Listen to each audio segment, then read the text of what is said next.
আমি একজন সরকারি চাকরিজীবী। প্রতি বছর শেষে ব্যাংকে আমার টাকা না থাকা সত্ত্বেও 5-6 সুদ আসে। আমি তাহলে এই টাকার কি করব?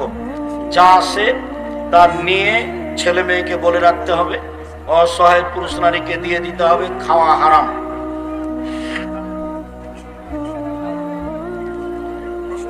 তালেবান সম্পর্কে জানতে চাই।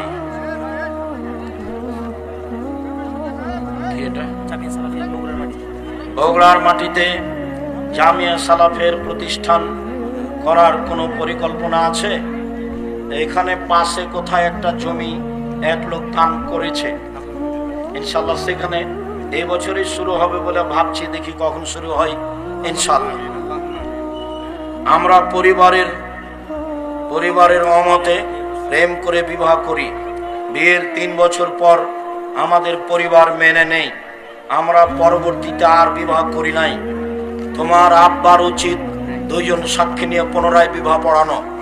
2 জন সাক্ষী নিয়ে যতদিন পর্যন্ত তোমার বাপ বিবাহ না পড়াবে ততদিন পর্যন্ত তোমাদের চেনা হবে 10 ছেলের মা হলেও এটাই ঠিক। আমার প্রশ্নটা হচ্ছে, ব্যাংকে চাকরি করা হারাম, এর সত্যতা আমি অকপটে স্বীকার করি। কিন্তু যদি এটা সত্যি হয়ে থাকে তাহলে এখানে টাকা জামানত বা ব্যাংকে রাখা, জি, ব্যাংকে চাকরি করা আর টাকা ব্যাংকে রাখা দুটো এক নয়। খুশিতে মাসে মাসে টাকা উঠাবেন ব্যাংক থেকে, লোন নিয়ে বাড়ি করবেন, আর নিরুপায় হয়ে টাকা ব্যাংকে রাখবে সুদমুক্ত অবস্থায়, দুটো এক কি করে আপনি ভাবলেন? নামাজের ভিতর যদি এক আয়াত থেকে অন্য আয়াতে চলে যাই তাহলে কি নামাজ হবে? জি হবে, কোনো সমস্যা নেই, এবং তাতে সহসিজদা দিতে হবে না। দেখি কি লেখা আছে। আমরা রড মিস্ত্রি কাজ করি, কাজ শেষে কিছু 60 রড বাঁচে, ওগুলো মহাজনকে না বলে বিক্রি করি। এটা আমানতের খেয়ানতা, হারাম। এটা না বলে বিক্রি করা যাবে না।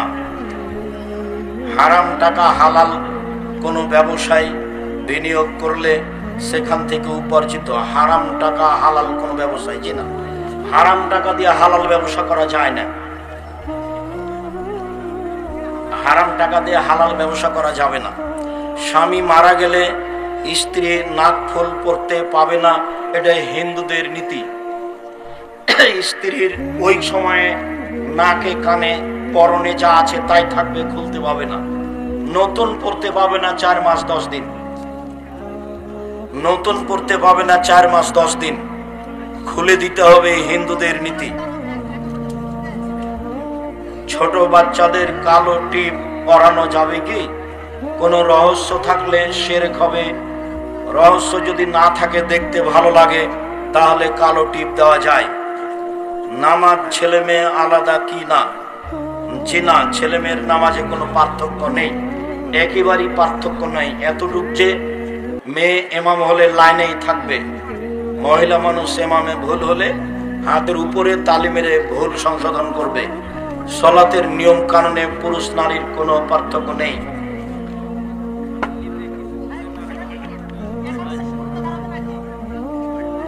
কি কোথায় নেই?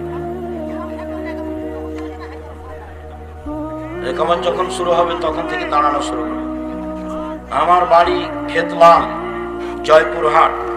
আমার প্রশ্ন, বিভিন্ন কোম্পানি থেকে বাকিতে পণ্য কিনলে কি সুদের অন্তর্ভুক্ত হবে? জি না, প্রতারণা যেন না থাকে। যেই কোম্পানির মাল চলে না, আপনাকে অতিরিক্ত টাকা দেওয়া হয়, সেই কোম্পানির মাল সমাজে দিবেন ভালো বলে টাকা পাচ্ছেন, এই জন্য তো প্রতারক ডাক্তারের মতো হয়ে। ও ডাক্তার তো জানে যে এর চেয়ে ভালো কোম্পানির ওষুধ আছে, তো ওই কোম্পানির ওষুধ লিখেছে তার প্রেসক্রিপশনে, যে তাকে টাকা দেয়, তো এর টাকা লস, ওর বাপের পড়ানো লস। তো প্রতারক ডাক্তার। সালাতে ফরজ নামাজ পড়ার কি কোনো মোনাজাত করা যাবে? মোনাজাত ব্যক্তিগত ব্যাপার।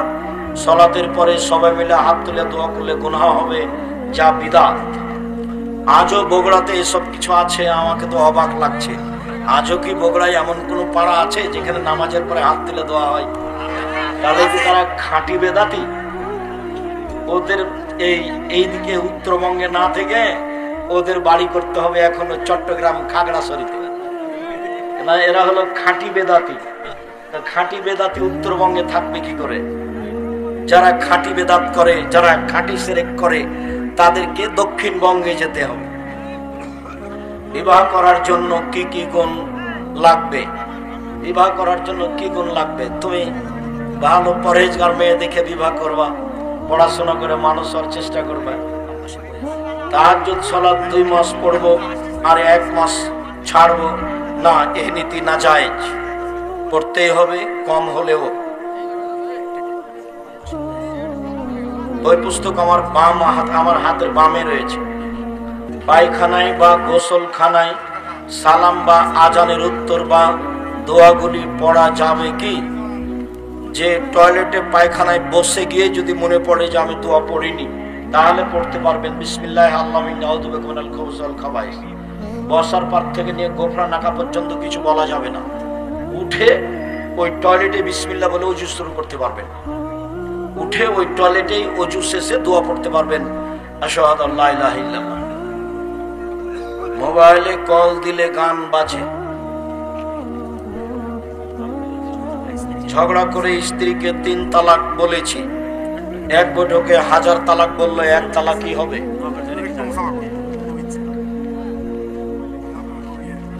আমরাও চলে এসেছি কাছে, যে দেখো কিছু যে একটু পড়ে দেখো। মামার সাথে ভাগ্নির বিবাহ কি জায়েজ? মামার সাথে ভাগ্নির বিবাহ হারাম, চিরদিনের জন্য হারাম। যদি চাচাতো ভাগ্নি হয় কোনো সমস্যা নেই, মানে চাচাতো বোনের মেয়ে। তো বইয়াতে ঢাকাতে এক জায়গাতে চাচাতো বোনের মেয়েকে বিবাহ করেছে, তাই মাওলানারা বৈঠক বসিয়েছে বিবাহ বাতিল করার জন্য। তা আমি বলছি যে ওর চাচাতো বোনকেই তো বিবাহ করা যায়, মেয়ের মাকেই বিবাহ করা যায়, মেয়েকে বিবাহ করা যাবে না। ও তো চাচাতো বোনের মেয়ে, ও সূত্রে মামা বলছে, মামা বলবে স্বাভাবিক। কেননা তোমার খালাতো বোনের মেয়েও তোমাকে মামা বলবে, তোমার মামাতো বোনের মেয়েও তোমাকে মামা বলবে, তোমার নিজ বোনের মেয়েও তোমাকে মামা বলবে, তোমার চাচাতো বোনের মেয়েও তোমাকে মামা বলবে। এটা স্বাভাবিক ব্যাপার। তোমার জন্য যেটা হারাম সেটা তোমার নিজ বোনের মেয়ে। মাথার চুল কি পরিমাণ রাখা যাবে? বড় রাখাই ভালো, ছোট রাখা যায়। নামের শুরুতে মোহাম্মদ লেখা যাবে না। আমার দাদা মারা গেছেন, 32 বছর হয়েছে, অথচ আমার ফুফুরা 7 জনকে জমির ভাগ দেওয়া হয়নি। এটা তো বগুড়া জেলার নোংরা নীতি, নাজায়েজ হারাম নীতি। তখন তো আমি বলেছি তোমার পিতাকে আমি কুকুর সিলগারের চেয়ে বেশি খারাপ মনে করি। কেন দিবে? তুমি বলে দিবা যে আব্বা ভাগ্য নিয়ে এসেছি, জমিদারি যদি ভাগ্যে লেখা থাকে জমিদারি করে খাবো, যদি ভাগ্যে ভিক্ষা করা লেখা থাকে ভিক্ষা করেই খাবো। ফুফুর জমি খেয়ে জীবন বাঁচাতে রাজি নই। একবার এহরাম বেঁধে কতবার উমরা করা যাবে? একবার এহরাম বেঁধে একবারই উমরা হবে। যদি আর একবার উমরা করে তাহলে হজটাই বাতিল, আবার পরের বছর টাকা জমা দিয়ে হজ করতে যেতে হবে। এক সফরে একটাই উমরা। মাওলানা সাহেব বলেছে যে বাহির থেকে আসলে উমরা করতে পারবে, সব মিথ্যা কথা, একটাও কথার প্রমাণ নেই। বাস এক সফরে একটাই উমরা। যদি একাধিক উমরা হয়ে থাকে তাহলে হজ বাতিল হয়েছে, আবার টাকা জমা দিয়ে হজ করতে যেতে হবে। বর্তমান নেতারা মোড়ে মোড়ে ছবি ঝুলিয়ে রাখছে, হারাম নাজায়েজ। যেমন হয়েছে বাসারের মূর্তিকে শেখ সাহেবের মূর্তির অবস্থা। আমিও শেখ সাহেবের মূর্তির পাশ দিয়ে হাঁটতাম আর মনে মনে বলতাম এই দিন কি সেদিন আসবে যেদিন এই মূর্তি ভেঙে দেওয়া হবে। তবে এত তাড়াতাড়ি আমি মনে করিনি যে তোমরা সময় দিবা মাত্র 45 মিনিট, এইটা আমি ধারণা করিনি। আর মূর্তি এইভাবে ভাঙবে এটা আমি মনে করি না। মনে করছিলাম যে ঈসা আলাইহিস সালাম আসলে ভেঙে দেবে। আমি ঈসা আলাইহিস সালাম পর্যন্ত ভাবছিলাম, মানে ঈসা আলাইহিস সালাম যেদিন আসবেন সেদিন কোনো মূর্তি থাকবে না, কোনো কবর থাকবে না, কোনো ক্রুশ থাকবে না, কোনো শুকুর থাকবে না, সব মেরে ফেলবে, সব ভেঙে দেবে।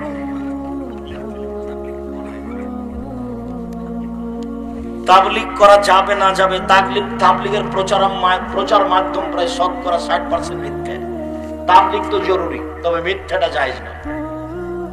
আর বাড়ি ছেড়ে যেতে হবে 3 মাস, সেটা তো হতে পারে না। 3 মাস আপনি বউ বেটিকে কাকে দিয়ে যাবেন? এখন কথা আছে, আল্লাহর নবী বলছেন যে পাহারা দিতে হবে ছেলে মেয়েকে, পাহারা। তা আপনি পাহারা বাদ দিয়ে চলে গেলেন 3 চিল্লায় লন্ডন। ধর্ম এরকম নয়। ঘরের মধ্যে সামুদ্রিক শামুকের তৈরি মালা যদি মূর্তির মতো হয় রাখা যাবে না, মালা রাখাতে শামুকের কোনো সমস্যা নেই। অনলাইনে বিয়ে পড়ানো কি জায়েজ? ছেলে কবুল করবে, এটা 2 জন সাক্ষী শুনবে, কণ্ঠ উঁচু করে দিয়ে যদি চলে হয় তাহলে চলবে, বিবাহ নাজায়েজ নয়। শুকরিয়া, জাযাকুমুল্লাহ খায়র। আল্লাহ আমাদের যারা মারা গেছে তুমি তাদের কবরের শাস্তি মাফ করো, আমরা যারা অসুস্থ তুমি তাদের আরোগ্য দান করো।